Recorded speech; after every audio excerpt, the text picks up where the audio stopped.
Oş 31 avgustga жетишели деп жолдор катуу болуп атат. Мына Курманжандатка эң чоң көчөдө азыр мына эки тарабын бир алып кетип атат да. Бу Кыргыздын Кытай болушу кыйын да. О Кытайлар да акыры жардамга алып келиптир да. Башынан эле ушундай кылып койсо болмок да. Негизичи мындай сунуш катары да. Жайдан бери ушул көчө асфальт бүтпөйт да. Жарымынан жабып атып мына акыры жетишпей мына Кытайларды алып келгенби дейм. Мына Кытайды караганда мына Кытайлар. Азыр эки жолду бир алып кетип атат да. Эки катарын дейчи. Кытайларды жардамга алып келип мына болот. О, Кытайдын тейлеп жүргөнүн көрдүңөрбү мына техникада? Вазында атат, гонкада жүргөндөй тейлеп жүрөт мына. Курманжандатка көчөсүн. Кече башташкан мына 8 марттан бул жагынчы. Азыр уже мына жолду толук бүтүрүп койду да мына качтыч.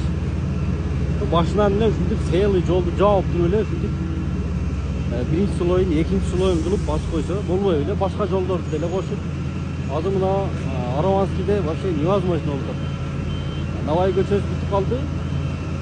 Мына Обунгай тараптагы ушу адашпасам 1 айдан ашкан бери жатат да жабык койгончу. Горгайде унаа мекемеде адамдар тыгылып, бияк жабык болгончу. Ошондо ушинтип иштесе болот экен го. Эми негизинде сунуш катары айттым да, башка чоң жолдорду деле ушинтип бүтүрсө болот экен да. Иштесе болот экен да негизичи. Булса болот экен. Bizde hazır көбүнчөсү эми балким техника дейбизби же башка дейбиз, мына техникалар деле ушул жолдун техникалары болсо керек. Мына бирөө менен эле кылып атты эле. Азыр мына эки асфальт төшөгүч менен кол алып кетип атат да. Мына трик, Кытай трик гонка эле ойноп атат дүнүйөдөгүчө.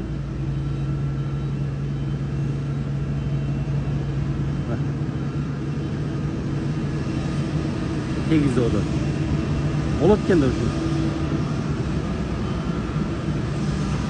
Бир слойду бир күндө кылып койсо болгудай экен да. Жер даяр болгон болсо. Жарым жартылай кылып бөлүп кыйналып отургайчы. Эми расход дегенде бир айда мына биздин өзүлөргө деле ушунча расход кетип калса керек убакытта. А зато мына